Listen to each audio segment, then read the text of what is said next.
Hello everyone, welcome to the fifth session of History, Chapter 2 Socialism in Europe and the Russian Revolution. We have completed four sessions from this chapter. Today we'll start another topic from this chapter, and that topic is Socialism in Russia. Last video we discussed about the Russian economic condition and social conditions. This economic condition and social condition of Russia were creating a favorable ground for revolution. And revolution, it comes with an ideology. And what was the ideology of this revolution? That was socialism. Socialism was one of the most important ideology in this revolution. Now, what this socialism will do further? Will this socialism go in upcoming days? Will it bring change in the society of Russia? Now, we'll go through in this topic. You can turn your page number 32 in a book and see the topic Socialism in Russia. This chapter I'll just summarize so it will be very easy for you to understand. So you can see, like, before 1914 all political parties were illegal in Russia. Before 1914 all the political parties were illegal in Russia. Why these political parties were illegal before 1914? Because we have read about Tsar Nicholas II. Russia was under the monarchical rule, under the king. So that is the reason all the political parties were illegal, because this Tsar Nicholas don't want any political parties to be established in Russia. Now question is why?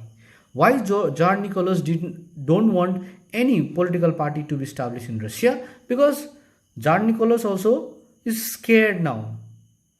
He don't want any political parties to be established, because he thought, like, if any political parties get established and if the people get influenced, I may kick out from my kingship. My power will get downfall. So Tsar Nicholas don't want his power to get downfall. So that is the reason that Tsar Nicholas did not allow any political parties to be established legally in Russia. Now, Russian Social Democratic Workers' Party, founded in 1898. Which party? Russian Social Democratic Workers' Party. You can say Labour Party also. It's in book, it is a worker, or you can say Labour Party. In which year? In 1898. In later on the next topic we'll see this Russian Social Democratic Workers' Party also will get split into two party. Now, why this Russian Social Democratic Workers' Party will get split in two parties? We'll study later on another topic.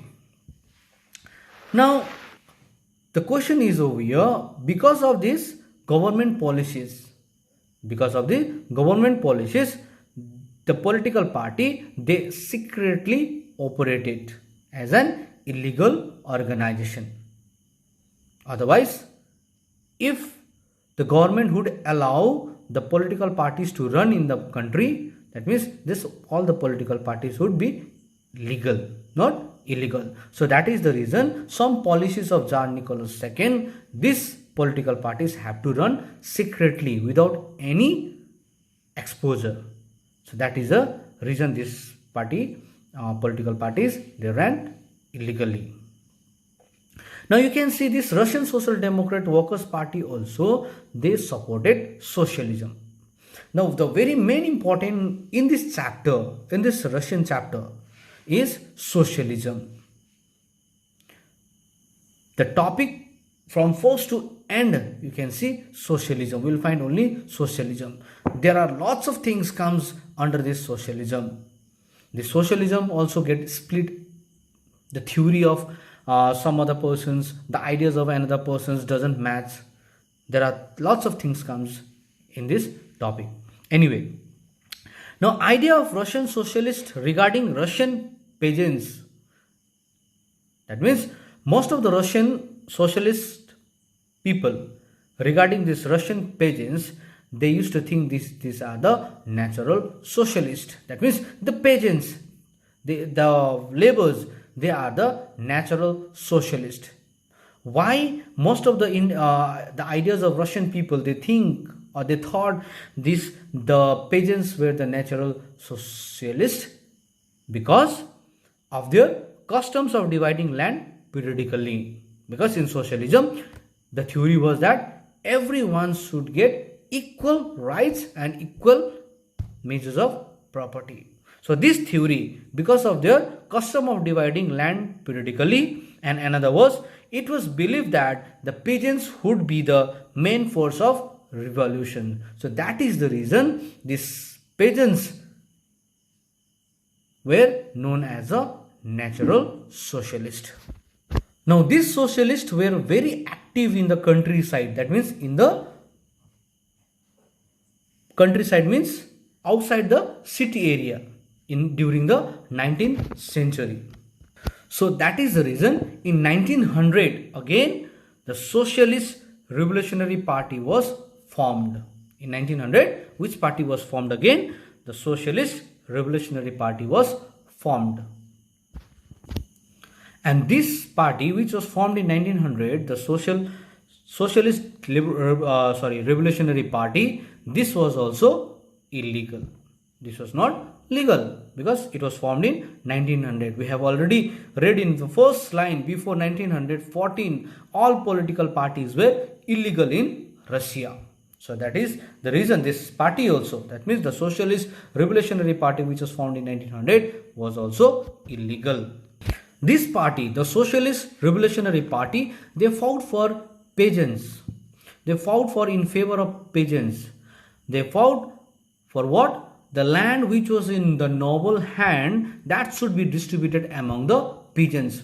Who said this? The Socialist Revolutionary Party said this: the land which was under the nobles should be distributed among the peasants. That means the Socialist Revolutionary Party fully supported peasants. Now comes another over here, Social Democrats. Now these Social Democrats, who is the leader of these Social Democrats now? You have heard about the Lenin. The theory of Lenin was totally different from this Socialist Party. These Socialist Democrats disagreed with Socialist revolutionaries over the fact that the Russian peasants are naturally socialist. That means these Social Democrats, they were against the natural socialists. They thought, or they said that they disagreed that what? The Russian peasants, they are not naturally socialist. Lenin gave lots of reasons regarding this, why the peasants were not what? They were not naturally socialist. What was the reason? Lenin ideology was to bring change systematically, not by violence. Now, Lenin want to bring change, but according in a systematic manner. The peasants were revolutionary. They want change. They were in so revolt mood in a violent manner. So, but Lenin don't want this. Lenin want things to be go on systematic manner. Now, why Lenin felt that I was talking about this? Lenin felt that the peasants were not one united. So that is the reason the Social Democrats, they disagreed that the peasants were not a naturally socialist, because they felt they were not one united. That means who were not united? The peasants were not one united. Why they were not one united? Because some were rich and some were poor. That means some peasants were rich, some were poor. So there is a differentiate between the peasants over here. Now see. Now another reason was some worked as a worker and employed worker. Now difference is that some worked as a labor workers and someone worked as a boss type, isn't it? They made other people to work. So that is the reason over here, Lenin ideology, he thought that the peasants were not one united. So that is the reason they are not naturally socialist. So this differentiation, that means this difference among the peasants within them did not allow peasants to be a part of a socialist democrats. So that is the reason that they were not allowed, or they were not allowed to be a part of a socialist movement. So hope guys you understood this topic. As I just want to recapitulate bit. So in this topic we read that the all political parties right before 1914 was not legal, they were illegal, they were running illegal. And this Russian Socialist Democratic Party was formed in 1898. Then another party was formed, that was the formation of Socialist Revolutionary Party. In which year? In 1900. And as I told you, the Russian Social Democratic Workers Party will also get split into two parts. That is Bolshevik and Menshevik. We'll read on the next topic. Hope you understood. Till then, take care. Have a nice time. Thank you.